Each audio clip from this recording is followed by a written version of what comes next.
ہارون الرشید اپنے عملے کے ساتھ نیساپور جا رہا تھا، بغداد سے کشتی میں بیٹھا تھا۔ اچانک پوچھا ایو الطعام الذ، کون سا کھانا اچھا ہوتا ہے؟ تو اس کے وزیر خالد برمکی نے کہا السمک، مچھلی۔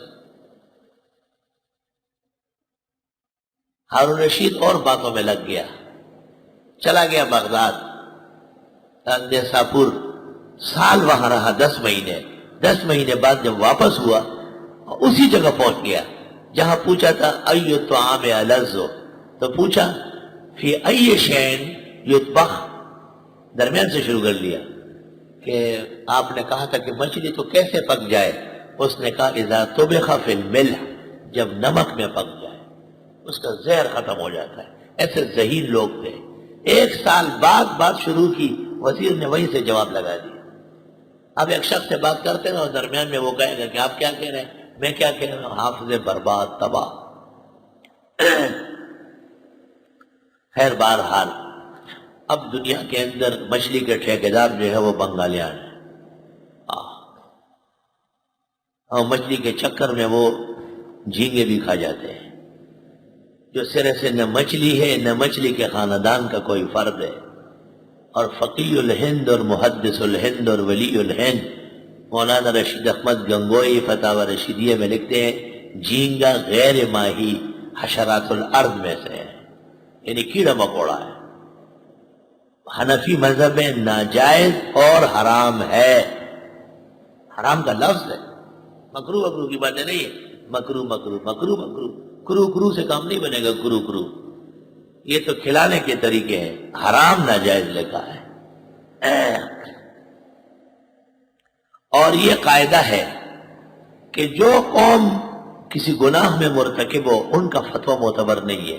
تو جھینگے کے بارے میں بنگالی مفتی کا فتویٰ معتبر نہیں ہے، وہ تو جھینگا خور ہے۔ اور یہ قاعدہ ہے کہ جب حرام و حلال کا تعارض ہو جائے تو ترجیح حرام کو ہے، ترک فرض ہے، کیونکہ ہر حلال کا استعمال ضروری نہیں ہے لیکن ہر حرام سے بچنا فرض ہے۔ احتیاط اس میں ہے کہ بنگالی یا تو شوافی بن جائے، ان کے ہاں سب حلال ہے، اور یا اگر حنفی ہے تو پھر جھینگا چھوڑ دے، ترک کر دے۔ تمام بنگالی جھینگا خور نہیں ہے۔ مولانا شمس الحق فرید پوری، مولانا اطہر علی سلوٹی، مولانا مفتی نظام الدین ڈاکوی، ان تمام اکابر کے فتاوی موجود ہے التبیان فی حرمت الروبیان میں کہ جھینگا ناجائز اور حرام ہے۔ شیخ الاسلام شیخ العرب والعجم صدر المدرسین دارالعلوم دیوبند حضرت مولانا حسین احمد مدنی رحمت اللہ علیہ، جس دسترخوان پر جھینگے کا سالن ہوتا حضرت شیخ الاسلام اس دسترخوان پر نہیں بیٹھتے۔ یہ آداب تھے کہ حضرت مدنی اس دسترخوان پر آ رہے ہیں، خبردار کسی نے جھینگا رکھی۔ اور انہوں نے اپنے شاگرد مولانا محمود صاحب جو مولانا حبیب الرحمن سلہٹی کے والد تھے ان کو وصیت کی کہ بیٹے جھینگا نہیں کھایا کرو۔ مولانا محمود نے اپنے انتقال سے 10-15 منٹ پہلے اپنے بیٹے مولانا حبیب الرحمن اور عتیق الرحمن دونوں کو کہا کہ بیٹے خیال رکھنا جھینگے نہ کھانا، شیخ الاسلام ناپسند کر دے۔ اب بعض مولوی بنگال گئے اور بنگالیوں نے ان کو جھینگے وینگے کھلائے، واپس آ کر کے رجوع کر لیا۔ رجوع غلط ہے اور قبل الرجوع قول معتبر ہے۔ بہرحال یہود زمانہ داؤد علیہ السلام میں ساحل سمندر پر آباد تھے۔ امتحان شدید آیا اور کہا گیا کہ کم از کم مذہبی دن میں ہفتے کے دن شکار نہ کرنا۔ انہوں نے کہا بہت اچھا، چند دن تو رہے اس پر۔ قرآن پاک کہتا ہے استاتیہم ہیتانہم یوم سبتہم شرعاً ویوم لا یثبتون لا تاتیہم، جس دن ہفتے کا دن ہوتا مچھلیاں خوب آتی۔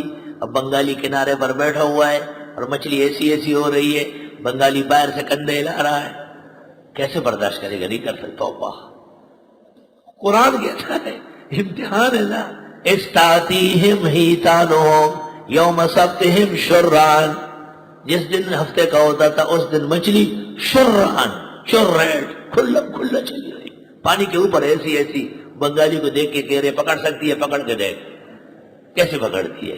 وَيَوْمَ لَا يَسْبِتُونَ لَا تَأْتِيهِمْ، جس دن سنیچر کا دن نہیں ہوتا کوئی مچھلی نہیں، سب نیچے چلی جاتی۔ ہائے ہائے، گناہ کی گڑی میں شہوت بڑھ جاتی ہے، یہ قاعدہ ہے۔ فقہاء اس لیے کہتے ہیں کہ جوان آدمی سفر حج میں حالت احرام میں بیوی کو دور رکھے۔ ویسے تو بیوی آدمی کی ہوتی ہے، کوئی فرق نہیں پڑتا، لیکن احرام کی حالت میں شیطان خوش ہوتا ہے کہ کسی طرح اس کی عبادت برباد ہو جائے۔ عبادات کی گھڑیاں جب نزاکت اور قبولیت سے بھر جاتی ہے تو شہوت عروج پر ہو جاتی ہے۔ استغفر اللہ۔